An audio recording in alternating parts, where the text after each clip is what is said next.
Bueno, Ramón, pues aquí estamos. ¿Quién nos iba a decir, después de estar casi una década, no, una década, no, casi 2 décadas, sentados casi en el mismo pupitre, que ahora te iba a estar entrevistando? Me parece muy divertido. Sí, aquí disfrutando, en mi caso, de la jubilación, que es un estado maravilloso. Bueno, yo también estoy disfrutando de la jubilación, que también es un estado maravilloso para mí. Así es que, bueno, esta entrevista es con Ramón Lobo, que yo creo que no necesita presentaciones, pues es precisamente para hablar de su último libro, Las ciudades evanescentes, que acaba de publicar. Era un libro que tenía que haber salido hace, en 2020, ¿no? Tenías que haberlo presentado, o que lo terminaste de escribir por esa época, y solo ahora pues has empezado a un poco a publicitarlo y tal, porque ya parece que casi estamos saliendo de la pandemia, ¿no? Ramón Lobo, que entre el aspecto y esos abrazos que le gusta dar a Ramón, casi te deberías de llamar Ramón Oso Polar, ¿no? Sí, sí, me gusta dar abrazos, y además estos días he vuelto a recuperar el placer, porque tuve un incidente con un tipo ahí en Cibeles, pero claro, es que había pasado una manifestación de Vox 3 horas antes, debía ser un tío retardado de Vox, y a los de Vox no les debe gustar los abrazos. Pero ahora cada vez que hay un tipo con una camiseta en Madrid, le abrazo y le digo, vamos a ganar la final y ya está. O sea que entonces de Lobo tienes poco. No, a mí me gusta abrazar, me gusta el contacto, me gusta romper ese círculo que llevamos todos. A veces, pues hablar a una mujer que tiene un perro. Hoy estaba una chica a mi lado hablando por teléfono, cuando ha colgado le he dicho, ¿eres francesa? Digo, hablas muy bien castellano, pero tienes la musicalidad francesa, que es muy bonita. Entonces, ese tipo de acercamientos me gustan mucho. Sí, bueno, a lo largo de tu libro se ve cómo te gusta precisamente abordar a la gente, tratar de, o sea, no solo ya pues cuando estábamos juntos en el trabajo y tal, que se veía que eras como muy abierto, ¿no? Y eso también te ha llevado tus viajes, las guerras. Bueno, hemos hecho muchas guerras, nunca hemos coincidido, sí, porque cuando tú ibas yo venía, o cuando yo venía tú ibas, a muchas de ellas, y a otras que han sido guerras diferentes, ¿no? Ahora, desgraciadamente, parece que tenemos otra guerra, bueno, parece, ¿no? Tenemos una guerra terrible en Ucrania, y hablas que en la pandemia los gobiernos parece que han perdido, ¿no? esa, digamos, esa ausencia de pensamiento lateral, ¿no? Todo es pensamiento único. Sí. ¿Tú crees que ese pensamiento único de la pandemia se ha trasladado también a cómo vemos el conflicto de Ucrania? Sí, yo me acuerdo una vez con Petraeus, el que fue general, sí, claro, jefe de las tropas americanas en Irak en 2007, sí, que fue el primero que cambió por completo el enfoque. Dijo, aquí hay 2 insurgencias, una es nacional, que nos ataca porque les hemos invadido, sí, y otra es extranjera. Vamos a comprarnos la nacional para que ellos ataquen a la extranjera. Y funcionó relativamente, pero luego a largo plazo no funcionó. Efectivamente, vivimos en un mundo en el que la gente que piensa distinto no asciende nunca en las empresas, en los partidos, en los ejércitos, con lo cual cuando tenemos una crisis nadie piensa diferente, sí es cierto. Tenemos 2 grandes pensamientos ahora mismo, uno muy militarista y otro muy pacifista, pero claro, el muy pacifista no tiene sentido si hay una guerra, y el muy militarista es peligroso porque creas una cultura de guerra y cuando acabe la guerra esa cultura va a permanecer y eso puede ser muy peligroso. Claro, que es ese, digamos, ese vocabulario bélico que decías también que se había impuesto en la pandemia, ¿no? Sí. O sea, que es lo que dices, que a lo largo de tu libro, que se ve que muchas veces se ha impuesto y la gente obedece y hay que hacer esto y no se pregunta uno por qué, ¿no? La primera línea de la lucha contra la pandemia, bueno, ¿esto qué es, no? Yo, por ejemplo, estoy a favor de enviar armas a Ucrania, pero me preocupa que una vez que acabe esta guerra, Ucrania, que era un país complejo, multicultural, con minorías húngaras, rumanas, rusas, polacas, se imponga una especie de pensamiento ucraniano en donde los rusos que están sufriendo el ataque de los rusos, en Kharkiv y en otros sitios, se conviertan en sospechosos. Y creo que si entramos en un proceso de lenguaje bélico constante, no vamos a ser capaces de ver eso y de influir para que Ucrania pueda tener una salida de paz razonable. Sí, efectivamente, sobre todo cuando los americanos han dicho que lo único que ellos buscan es debilitar a Rusia, ¿no? Claro. Más que... Hay una tipa que se llama Fiona Hill, que lo conoces seguro, sí, claro, que es de las que más sabe de Putin, y decía que era muy peligroso que se dijera que Putin era el objetivo. Putin no es el objetivo. El objetivo es que Ucrania recupere su integridad territorial en la medida de lo posible y que acepten los ucranianos. El resto es otra cosa. Yo siempre he defendido el ejército europeo. Me acuerdo que conocí a Pablo Iglesias hace muchos años, venía de una entrevista de la SER, que le habían preguntado por la OTAN y se había hecho un lío. Le dije, pero tú no te metas en esos jardines porque ese pensamiento tuyo es de los años 80. Bases no, OTAN no, bases fuera. Tú propones el ejército europeo. Si vas a poder seguir hablando de esto durante 50 años, no va a haber ejército europeo nunca. Y ahora mismo sí se está poniendo en la mesa el ejército europeo porque estamos viendo que los intereses de Estados Unidos ya no coinciden con los de Europa. Y con la relación con China, país que conoces muy bien tú, Estados Unidos lo ve como un rival político, militar y comercial, y para nosotros no es ni rival político ni comercial ni militar. La ruta de la seda nos interesa. Entonces Europa tiene que aprovechar la pandemia y sobre todo la guerra de Ucrania para encontrar una política de defensa común y de política exterior común que estaba ya en el Tratado de Maastricht pero jamás se ha aplicado, y es fundamental que tengamos esa visión europea. Y si dejamos aparte la guerra, porque en el fondo lo que a ti más te interesa son, se ve muy bien también en tu libro, ¿no?, esa búsqueda de tus raíces, que no es solo ya de este libro, sino del anterior, del náufrago, ¿no? Entonces, y ahora dices que te vas a Francia, después de esto te vas a Francia, después del cocido que te has comido hoy, que todo hay que decirlo, con el calor que hace, Ramón, no tienes perdón. Sí, bueno, yo vivo cerca, con lo cual me voy a echar una siesta. Pues después de eso te vas a Francia en busca otra vez de tus raíces, raíces que vas buscando por todos los sitios, ¿no? Con esto de que las tienes tan mezcladas. Claro, porque mi madre nació en Londres, pero mi madre no era inglesa. De hecho, aquí, cuando vivió en España, se postuló por un trabajo que pedían ser inglesa. Y cuando fue a entrevistarla, le dijeron, pero usted no es inglesa, usted es británica, sus padres son extranjeros. Y ella contestó, sí, mi padre es sajón y mi madre normanda, que son los que hicieron este país.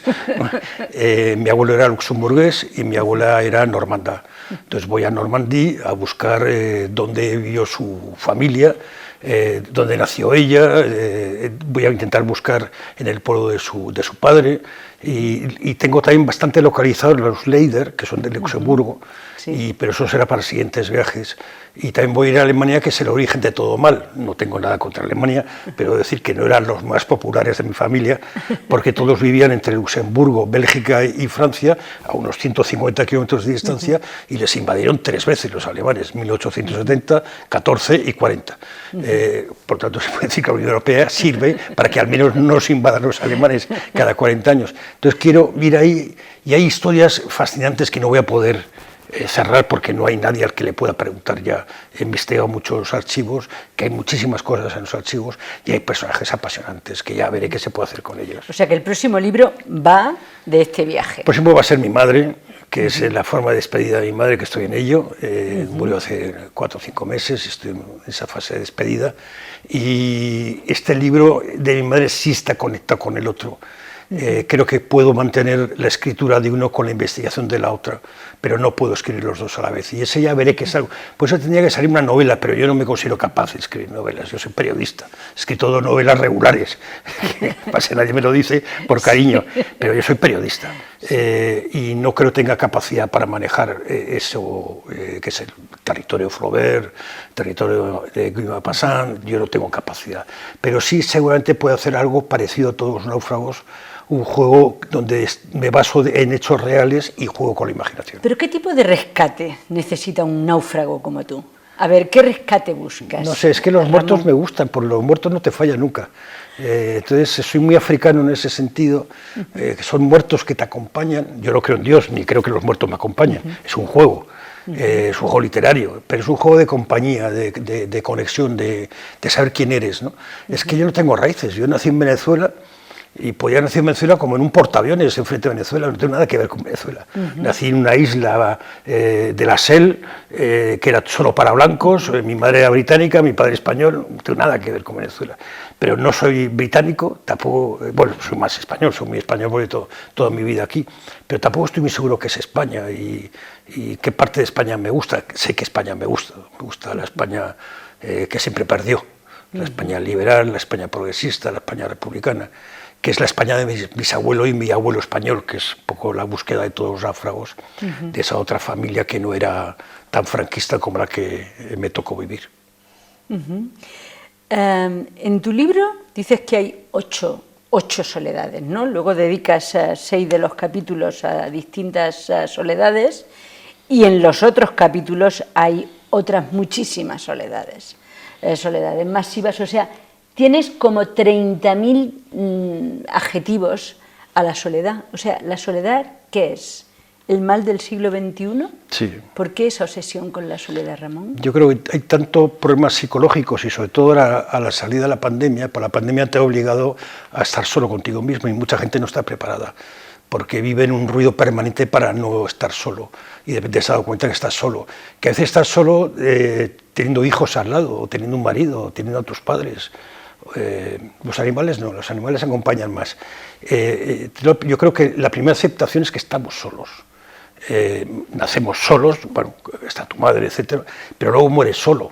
¿Tú crees que los animales acompañan más que los humanos? Mis gatos acompañan mucho, sobre todo tengo uno que es que nos ¿Quién? hablamos. ¿Norman? Morgan. Morgan. Sí, Morgan, que mi madre siempre, como Nana. los ingleses no pronuncian la R, le llamaba Morgan. Y me hacía mucha gracia decir, le llamo Morgan, ven aquí. Y el animal tiene una relación porque cuando le adopté, tenía hongos, entonces lo tuve 2 meses encerrado en una habitación mientras que se curaba y le limpiaba todos los días y le lavaba. Entonces yo era su único contacto, entonces se cree que su madre, su padre, todo, me sigue a todos los sitios. ¿Y durante la pandemia no se te ha ocurrido ponerle una correa y sacarlo de paseo? Porque No. entonces se podía salir y no estar encerrado porque... Yo en la pandemia me encontré muy bien, me encontré en mi estado natural. Hubo un momento de la pandemia que me perdí un poco, que es cuando llegaron las vacunas. De alguna forma yo esperaba un milagro súbito, es decir, te ponen la segunda y empezamos a viajar todos, por ejemplo, y no se produjo nada. Y entré en unos meses de cierta crisis en el que me costaba leer, me costaba ver la tele, bueno, yo no veo prácticamente nada más que fútbol y algunas series o películas, pero las series tienen que ser muy cortas, pues digo, más de media hora me aburría. Y eso duró 2 o 3 meses, ha sido el único momento en el que me he sentido así un poco perdido. Pero luego sí, yo me fijo mucho en la gente y veo gente con perro y pienso qué tipo de vida, qué relación tendrán con este perro, qué importancia tendrá el perro, qué pasará cuando el perro se muera. Es decir, me fijo mucho en eso porque de alguna forma me fijo constantemente en mí, ¿no? en esas soledades. Yo he sabido vivir en soledad porque para romper con mi familia, sobre todo para romper con la relación con mi padre, yo me encerré en una habitación, que era la mía, era la suya, la pagaba él, y yo puse fuera pensión Lobo, habitación número 13, para cada vez que me dijera, ¿tú qué te crees que vives en una pensión? Sí, en la habitación número 13. Y además, como les había escuchado una conversación entre ellos dos, donde se comprometían a no echarme nunca de casa, porque su hermana echó a todos los hijos y todos acabaron sin un desastre. Entonces tenía los números del campo de concentración, o sea, no me iban a echar. Entonces yo me podía poner chulo porque no me iban a echar. Entonces yo decía, yo me metía en esa habitación y ahí yo hacía mi vida. Tenía mi pequeña televisión en blanco y negro, leía, ponía mi música. O sea que el que tu árbol busque las raíces pero no se dedique a tener ramas, en parte viene por todos esos miedos y traumas de tu infancia, ¿no? Sí, yo he conocido una amiga que es argentina, y claro, como los argentinos ya vienen psicoanalizados de nacimiento, me ha pillado en 2 momentos, y además es científica de datos, con lo cual me ha visto 3 veces, me ha cruzado los datos y me ha hecho la radiografía, y estoy perdido, y me ha dicho, tú tienes una muralla, pero la muralla tiene puertas. Yo creo que es una buena definición. Necesito protegerme porque hay gente que me ha fallado, entonces me protejo para evitar problemas, pero luego necesito abrir las puertas. Y bueno, si ¿Pero abren las puertas a las personas o a los gatos? No, a las personas, a las personas. A las personas. Y si te hacen daño, pues te fastidias, también haré yo daño sin darme cuenta, ¿no? O sea, que esto es vivir, ¿no? Sí, tú dices que fue, terminas casi el libro diciendo, ¿qué fue del niño, de los sueños, de aquel niño que soñaba, ¿no? De ese niño que fuiste. ¿Qué fue? Yo creo que estoy muy conectado con ese niño. Tuve una novia en Londres en los 80, italiana, que tuvimos una relación muy apasionada y luego ya fuera de Londres y fuera de la vida sexual intensa que llevábamos, no teníamos nada para encontrarnos, pero mantuvimos un contacto que se fue perdiendo y 20 y tantos años después nos volvimos a ver en Tarragona. Y yo le dije, me he comprado una maleta roja, solo fíjate las maletas, no mires la cara de nadie, y porque si me ves te vas a llevar una desilusión. Y nos reímos mucho, estaba exactamente igual. Estuvimos 2 días hablando todo el rato, lo que no habíamos hecho nunca, hablamos mucho. Y al terminar yo le dije, yo tenía varios miedos. Uno es que nos acostáramos, porque eso significa que no tenemos nada que decirnos. Volvíamos al único que sabíamos hacer, pero demasiado tarde. Y me dijo, yo tenía también varios miedos, y uno es que hubieras cambiado, que te hubieras convertido en un Berlusconi. Eres exactamente el mismo que conocí, empeorado físicamente, pero eres exactamente el mismo. Y creo que de los mejores elogios. Creo que sí tengo mucho que ver con ese niño. En todo, en los sueños, un poco en lo Quijote, en la inocencia, en todo eso, en no rendirse, que era un poco un lema de mi madre, que es un poco también el mío, no rendirse jamás. Claro, lo que pasa es que parece también con esa obsesión que tienes con las soledades, que también hay otra obsesión detrás, ¿no? La obsesión de la muerte. Sí. ¿Qué te obsesiona más? ¿La del niño?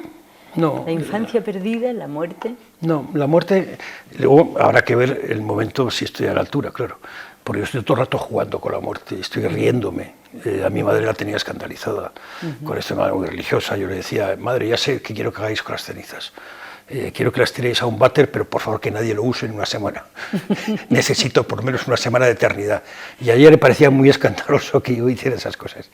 Y ahora, por ejemplo, después de morir ella, yo voy cambiando el testamento constantemente, el testamento vital, porque me resulta muy divertido, el notario se escandaliza, es todo muy divertido.